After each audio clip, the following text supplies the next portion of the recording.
Peddi cinema గురించి ఒక serious విషయం చెప్పాలి. వీడియో లాస్ట్ లో మాట్లాడుకుందాం. Barbell pitch meetings. Hello guys, welcome to barbell pitch meetings. మనోడు పెద్ది సినిమాకి నెగటివ్ రివ్యూ ఇచ్చాడు. దానికి మీరు ఎంతైనా తిట్టుకోండి, కానీ మధ్యలో వాళ్ళ అమ్మ ఏం చేసిందిరా ఎర్రిప్పు. ఏమైందిరా? ఒకసారి కామెంట్ చూడు. బార్బెల్ గాడి అమ్మని బజార్ లో వేసి ఒరే చెత్త నా కొడుకల్లారా, లోఫర్ నా కొడుకల్లారా, రివ్యూ ఇచ్చింది బార్బెల్ అయితే మధ్యలో వాళ్ళమ్మేం చేసిందిరా? చెత్త మనుషులు, చెత్త బతుకులు తయారయ్యారు. రామ్ చరణ్ ఫ్యాన్ అని చెప్పుకొని ఇలాంటి చిల్లర పనులు చేసే బదులు ఇంతకాడికి వచ్చేపోయే నలుగురు దగ్గర ఒంటెలు తాగినా బెటర్ కదరా. అవును, పెద్ది సినిమాకి నెగటివ్ రివ్యూ ఇచ్చిన బార్బెల్ పైన మీకు కోపం రావచ్చు, కానీ మీరు తిట్టాల్సింది బార్బెల్ ని, వాళ్ళ అమ్మని కాదు. ఎందుకంటే బార్బెల్ ఇచ్చిన రివ్యూకి వాళ్ళ అమ్మగారికి ఎటువంటి సంబంధం లేదు. వివేకంతో ఆలోచించండి. నిజంగా చెప్తున్నా, రామ్ చరణ్ గారు గాని ఈ కామెంట్ చూసారనుకో, ఆ కామెంట్ చేసిన ఫ్యాన్ గా కూడా ఒప్పుకోరు. సంస్కారహీనులు. ఆ బార్బెల్ దగ్గర డబ్బులు దొబ్బి బాగానే సపోర్ట్ చేస్తానో అని మాత్రం కామెంట్ చేయకండి. ఎందుకంటే నా ఛానల్లో బార్బెల్ ని చాలా సార్లు రోస్ట్ చేశా, కానీ ఎప్పుడు వాళ్ళ అమ్మా నాన్నని తిట్లా.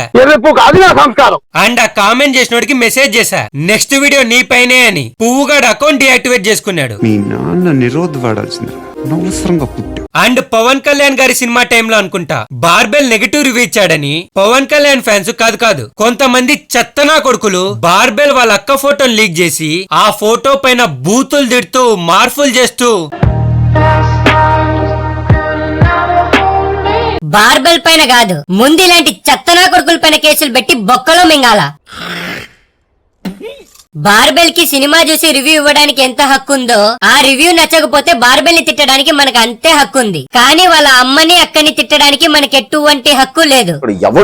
ఎవడో అనామకుడు ఫ్రాడ్ గాడు మా తెలుగు సినిమా ఇండస్ట్రీ గురించి మాట్లాడుతుంటే ఇలాంటప్పుడు కోర్టు కేసులు పెట్టకుండా నేను గుళ్ళో తీసుకెళ్లి పూజ చేసి ఆరతవ్వాలి. ఈ పువ్వుగాడు ఏమంటున్నాడంటే, పెద్ది సినిమా పైన బార్బెల్ నెగటివ్ వీడియో చేస్తే కేసులు పెట్టకుండా హారతులు ఇస్తారా అంటున్నాడు. ఇలాంటప్పుడు కోర్టు కేసులు పెట్టకుండా నేను గుళ్ళో తీసుకెళ్లి పూజ చేసి ఆరతవ్వాలి.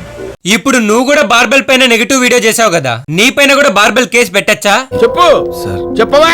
ఆకేదో పువ్వేదో తెలియని ప్రతి ఎర్రిపువ్వుడు కెమెరా పట్టుకొని వీడియోలు చేయడమే మా కర్మ అది. అయ్యో బాబే బార్బెల్ అన్నా, అయ్యా నమస్తే అన్నా, నువ్వు దేవుడు అన్నా. వీడెవడో ఓవరాక్షన్ చేస్తున్నాడు, చైల్డ్ ఆర్టిస్టా?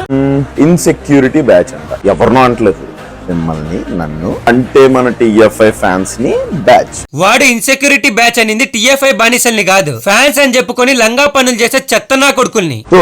ఇండియాలో లేవు కాబట్టి మా సినిమా గురించి మాట్లాడే అధికారం నీకు లేదు. కొంతసేపు వీడి లడ్డూల లాజిక్ కూడా కరెక్ట్ అనుకుందాం మామ. బార్బెల్ అమెరికాలో ఉంటాడు కాబట్టి ఇండియాలో రిలీజ్ అయ్యే సినిమాలకి రివ్యూ ఇవ్వడానికి బార్బెల్ కి హక్కు లేదు అని అనుకుందాం. కానీ అమెరికాలో రిలీజ్ అయిన సినిమాలకి ఇవ్వడానికి ఉంది కదా. పెద్ది సినిమా అమెరికాలో కూడా రిలీజ్ అయింది. ఈ ఎరుపు గాడికి అవన్నీ తెలియవు. ఈశ్వరుడు నోరిచ్చాడు కదా అని ఇష్టం వచ్చినట్టు వాగడమే.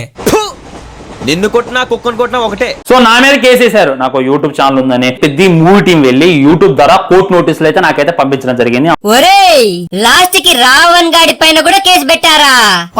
పెద్ది సినిమా గురించి ఏదో చెప్పాలన్నా బాగా గుర్తు చేసావు మామ. ఈ బాలీవుడ్ బోగ్గాళ్ళు పెద్ది సినిమాలోని కొన్ని సీన్స్ అడ్డం పెట్టుకుని మన టీఎఫ్ఐ దొక్కడానికి చాలా ట్రై చేస్తున్నారు. నాకు అర్థం కాలేదు సార్. సింపుల్ గా చెప్పడానికి ట్రై చేస్తా మామ. మీరు ఇంకో పర్సన్ రన్నింగ్ రేస్ లో ఉన్నారు. ఆ రేస్ గెలవడానికి మీ దగ్గర రెండే దారులున్నాయి. ఒకటి, కష్టపడి అవతల వాడి కంటే స్పీడ్ గా పరిగెత్తి రేస్ గెలవడం. రెండు, అవతల వాడిని కింద పడేసి తొక్కి అన్యాయంగా గెలవడం. మనం అంటే మన టాలీవుడ్ మొదటి దారి ఎంచుకుంది. త్రిబుల్ ఆర్, కల్కి, బాహుబలి లాంటి సినిమాలతో 1000 కోట్లు కొట్టి రేస్ గెలవడానికి ట్రై చేస్తుంటే, ఈ బొక్కలో బాలీవుడ్ వాళ్ళు మాత్రం రెండో దారి ఎంచుకొని మనం తొక్కడానికి పెద్ది సినిమాలోని కొన్ని సీన్స్ అడ్డం పెట్టుకొని, ఈ టాలీవుడ్ వాళ్ళంతా ఇంతే, వాళ్ళకెప్పుడు బుక్కులు నడుములే కావాలి, వాళ్ళకి అసలు హీరోయిన్ క్యారెక్టర్స్ రాయడమే రాదని ప్రచారం చేస్తున్నారు. ఆ ఎర్రిపూ గాలకు చెప్పండి, ఇంకో 100 సంవత్సరాలైనా వాళ్ళు సీతారామం లాంటి సినిమా చేయలేరని. ఆ సీతారామం సినిమా కూడా బాగలేదన్నాడు ఈ బార్బెల్ గాడు.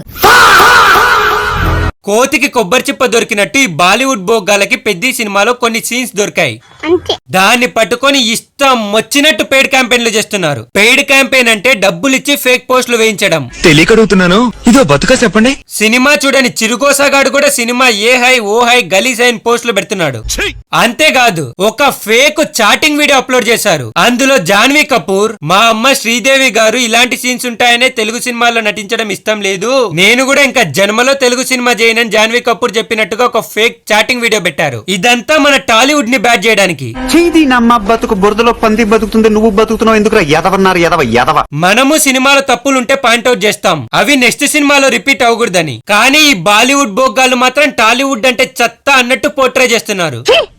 నేను రామ్ చరణ్ ఫ్యాన్స్ కి ఒకటే చెప్దాం అనుకుంటానా, మీకు సినిమా నచ్చింది అండ్ సినిమా కూడా ఈ వీడియో చేసే టైం కి 300 కోట్లు కొట్టింది అంటే కమర్షియల్ గా కూడా హిట్ అవబోతుంది. సో ఈ టైంలో ఈ బాలీవుడ్ బోగ్గాలను పట్టించుకోవడం ఆపేసి సినిమాని ఎంజాయ్ చేయడానికి ట్రై చేయండి. ఒకవేళ ఏ బాలీవుడ్ బోగ్గాడైనా మీ దగ్గరకు వచ్చి పెద్ద సినిమా ఏ హై ఓ హై అన్నాడనుకో, మన ఎన్టీఆర్ అన్న చెప్పిన డైలాగ్ గుర్తు చేసుకోండి, కొండను చూసి కుక్క మురిగితే కొండకు సేట. So that's all for video guys. అసలు ఈ వీడియో నా లిస్ట్ లోనే లేదు మామ, అందుకే వీడియో లెంత్ చాలా తక్కువ ఉంది. ఒకవేళ ఈ వీడియో నచ్చితే లైక్ చేసి కామెంట్ చేయండి, నెక్స్ట్ వీడియో అల్లాడిద్దాం. మరికేంటి మరి నేను రానా?